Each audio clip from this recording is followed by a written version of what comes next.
Hey guys, I'm Chase, and I'm going to talk a little bit about the key features of Henkel's new organizational culture and also discuss how the company's culture supports good strategy execution. So, we talked a little bit about how Henkel's new CEO, Casper Rorsted, wanted to transform the business into a leaner, more performance driven company starting in 2008 when he took over. And in order to catalyze the organization, Worstead had to make important decisions and risky changes to create a quote unquote winning culture, and one that he was committed to himself. So, some features of Henkel's organizational culture included some deeply rooted values and behavioral norms, also setting stretch objectives and placing a greater emphasis on its people, also shifting from complacent to a more competitive company in the marketplace, and also being a high performer, a high performing culture. And all these major cultural changes not only helps Henkel succeed, but they also supported good strategy execution. So first, Rorsted had a vision. He had a vision for Henkel, and it started with modifying the company's core values. His aim was to incorporate deeply rooted values to communicate what kinds of actions and specific behaviors were expected of all company personnel.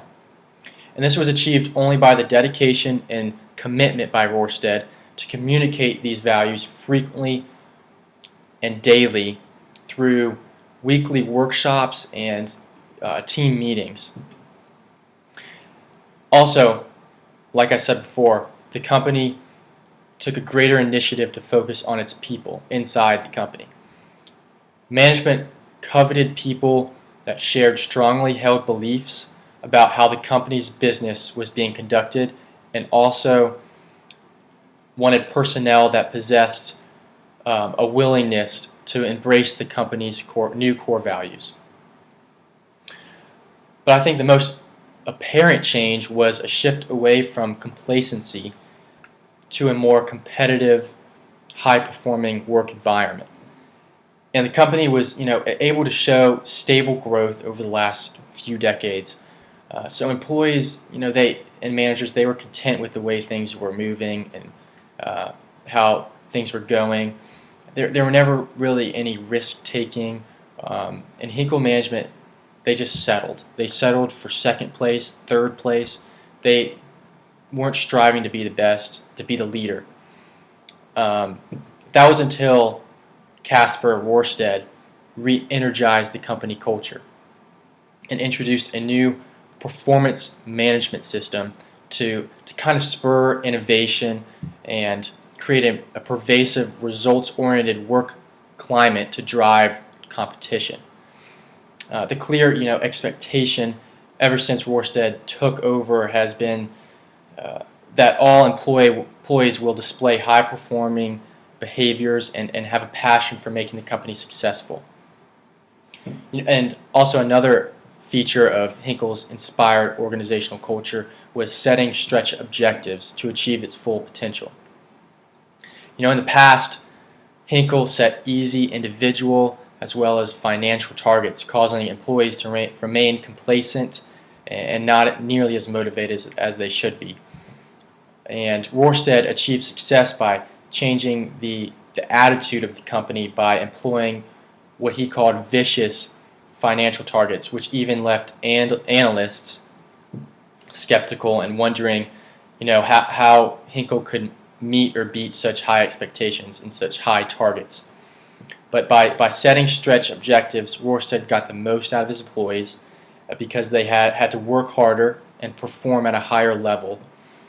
It also encouraged stronger teamwork, more collaboration, and significantly more creativity as people working at Henkel responded to the needs of delivering superior results. Also, simplicity was yet another feature of Henkel's new organizational culture. Concentrating on simplifying all aspects of the company was a major turning point for the organization. Henkel decided to eliminate underperforming activities or non-strategic brands to kind of reduce costs and focus more on its competitive assets. Instead of having a complex scorecard with 20 plus key performing indicators, Henkel now only focuses on 3 measures. The company also started with 10 core values that they focused on. Now they reduced it to 5.